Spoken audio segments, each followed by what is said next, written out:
Seorang pria berusia 60 tahun jatuh dari puncak gunung. Dan polisi tidak menemukan bukti yang menguntungkan. Namun ketika keluarga korban datang untuk menerima jenazah, petugas polisi Hae Jun langsung melihat sesuatu yang tidak biasa. Istri almarhum masih muda. Tapi saat menghadapi kematian suaminya, dia tidak menangis. Bahkan tidak sedikit pun kesedihan. Sebaliknya, dia mengatakan kematian suaminya adalah karena karmanya. Pengalaman bertahun-tahun dalam memecahkan kasus memberitahu Hae Jun bahwa ada sesuatu yang mencurigakan tentang Seo Rae. Dengan sangat cepat polisi dari kuku orang mati itu memeriksa DNA yang bukan miliknya. Seo Rae dipanggil ke kantor polisi untuk mengambil sampel untuk pengujian. Hae Jun memperhatikan ada luka di tangannya, dan ada juga beberapa goresan di kakinya. Seo Rae mengatakan itu adalah bekas pertengkaran dia dan suaminya hari itu, karena suaminya bersikeras membawanya ke gunung. Ketika dia tidak pergi, kedua orang itu bertengkar. Konfusius pernah berkata, "Orang pintar butuh air, orang baik hati butuh kejujuran. Aku bukan orang yang baik hati, aku suka laut." Benar, Seo Rae orang Cina. Karena dia tidak tahu banyak bahasa Korea, dia hanya bisa menggunakan Google untuk menerjemahkan kalimat yang rumit. Sebelum berangkat, Seo Rae bahkan membiarkan polisi memotret luka gores di kakinya, bahkan mereka makan bersama. Gadis ini benar-benar tenang. Semakin Hae Jun berpikir, semakin aneh perasaannya. Jadi mulai mengikuti Seo Rae siang dan malam. Dia mengamati pihak lain di rumah merawat orang tua. Cobalah menembus dinding untuk merasakan emosi orang lain, cium udara di sekitarnya.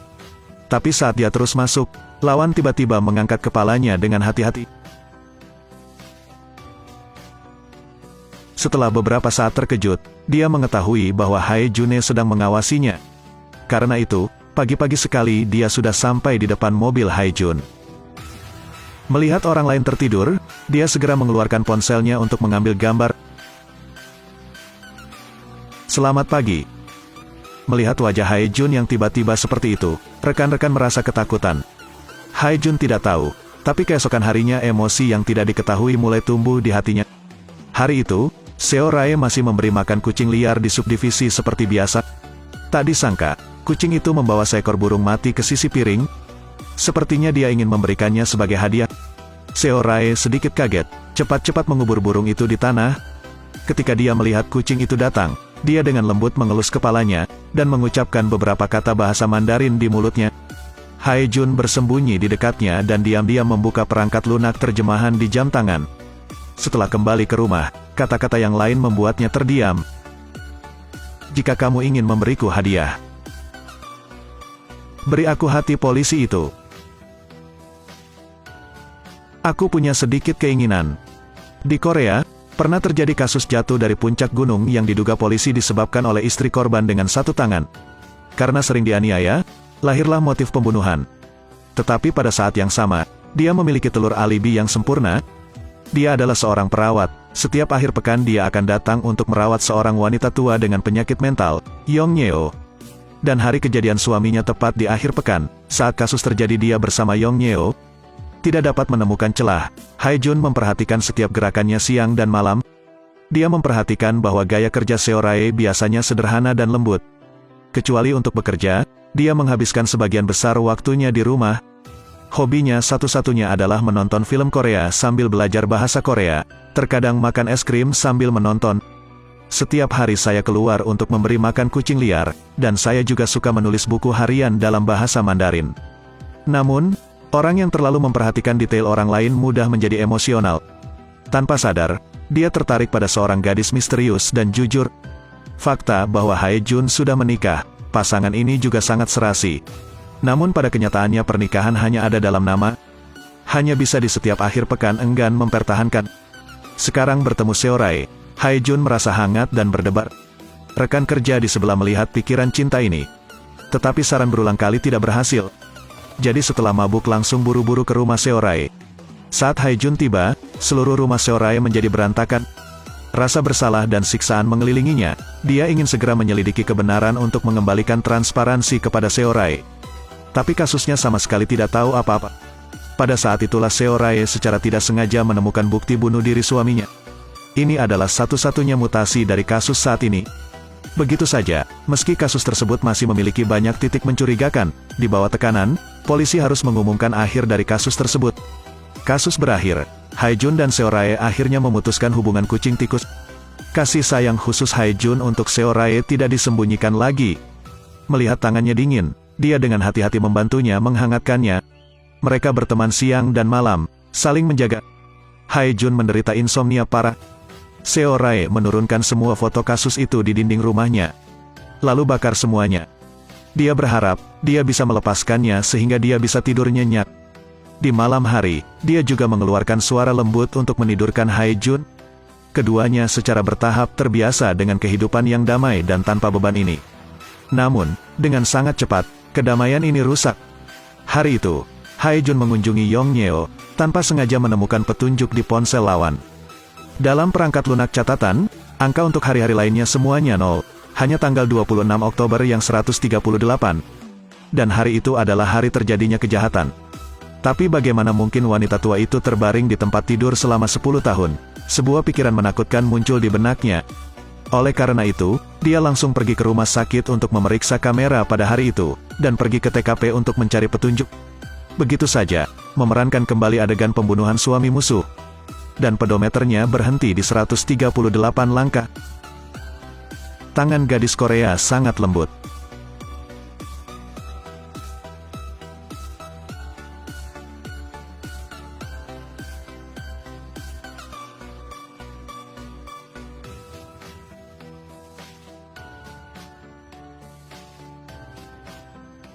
Setelah itu, Hae-jun akhirnya mengetahui proses kejahatan tersebut. Nyatanya, dia dan Seo-rae belakangan ini saling jatuh cinta. Tetapi Anda dapat berpikir bahwa dari awal hingga akhir, Anda semua adalah bidak catur yang digunakan oleh lawan. Lawan menggunakannya untuk memancingnya ke dalam jebakan. Bahkan foto dan rekaman terkait kasus tersebut sudah dibersihkan olehnya. Hae-jun tidak percaya hakim seperti dia selama bertahun-tahun akan kalah di tangan seorang gadis. Namun kali ini dia memilih diam, dan mengatakan akan membuang ponsel berisi barang bukti itu ke laut. Hae-jun benar-benar menyembunyikannya secara menyeluruh. Sejak hari itu keduanya juga putus. Hae-jun pergi ke kota tempat mantan istrinya berada, dan tinggal bersamanya. Dan Seo-rae juga menikah dengan pria kaya, memulai kehidupan pernikahan yang baru. Namun, takdir adalah keajaiban. Suatu hari setahun kemudian kedua pasangan itu bertemu lagi di pasar makanan laut. Pertemuan ini, Seo-rae mengubah bentuk tubuhnya, memakai riasan tebal, rambut keriting, memakai sepatu hak tinggi. Mungkin tahun lalu tidak terlalu buruk. Namun beberapa hari kemudian, Hae-jun menerima kasus pembunuhan. Orang mati itu ditikam 18 kali dengan pisau. TKP sangat kejam. Hae-jun tercengang. Orang yang meninggal itu adalah suami Seo-rae saat ini. Dan dia masih tidak meninggalkan bukti di tempat kejadian. Bagaimana kebetulan seperti itu? Hae-jun segera datang untuk menanyai Seo-rae. Pihak lain mengatakan bahwa dia benar-benar pergi ke TKP. Baru kemudian suaminya dibunuh. Hanya saja dia tidak segera memanggil polisi, lalu menguras air di kolam renang, menyeret suaminya ke atas tangga, dan bersihkan semua noda di TKP, atur adegan kematian tanpa celah. Yang tidak dia duga adalah suaminya belum meninggal saat itu. Karena itu, dia diancam dengan ketakutan. Apakah bisa dipercaya dari satu sisi? Segera, Seo-rae menjadi tersangka pertama yang ditangkap. Tapi karena belum cukup bukti, belum jelas. Tidak lama kemudian, pembunuh yang sebenarnya muncul. Dia adalah saudara orang mati. Karena ibunya meninggal di atas harta benda yang semuanya diambil alih oleh korban, maka ia benci membunuh orang. Tapi tidak ada yang tahu, kematian ibunya adalah kematian Seo-rae. Meskipun wanita tua itu tidak hidup lebih lama lagi. Tapi Seo-rae masih ahli merencanakan segalanya untuk menciptakan kesempatan bertemu Hae-jun. Akhirnya mengakhiri kalimat itu. Namun kini sebuah foto menarik perhatian Hae-jun. Ini adalah potret diri yang diambil oleh seorang rekan. Bidikan lain dari Seo-rae membuang sesuatu ke laut. Setelah mencari beberapa saat, polisi menemukan telepon. Itu adalah telepon dengan bukti yang dia buang. Kali ini, bukti kriminal ditemukan oleh polisi. Seo-rae khawatir dia akan tertangkap, sehingga ponsel di tangan Hae-jun yang dilempar ke laut akan terbongkar. Dan saat itu, Hae-jun pasti akan terlibat. Jadi dia memutuskan untuk pergi ke laut, menggunakan sekop untuk menggali lubang besar. Di sore yang damai, Seo-rae diam-diam menunggu air pasang membanjiri lubang pasir. Di sisi ini, Hae-jun berlari ke pantai dan menemukan ponsel yang ditinggalkan pihak lain untuknya. Benen menyimpan semua rekaman kata-katanya, termasuk menutupi kejahatannya. Selama lebih dari 400 hari dan malam, Seorae merekam semuanya. Baginya, sangat sulit untuk mengatakan kepada orang lain bahwa aku mencintaimu. Di akhir film, air pasang tinggi, matahari terbenam, Hae-jun akhirnya datang ke sisi Seorae. Tapi tidak peduli bagaimana dia memanggilnya, dia tidak bisa mendengar jawabannya. Sutradara film mengubah adegan menjadi matahari terbit. Kurangi adegan dan pasang surut. Seluruh film adalah emosi dan perasaan orang dewasa yang terperinci. Mereka menikah di pegunungan dan berakhir di pantai. Ombak masih menyapu pantai, matahari terbenam dan terbit kembali. Mengakhiri hidupnya sendiri di pantai. Mungkin ini cara Seorae menunjukkan cinta. Film berakhir di sini. Ikuti saya untuk video hebat lainnya.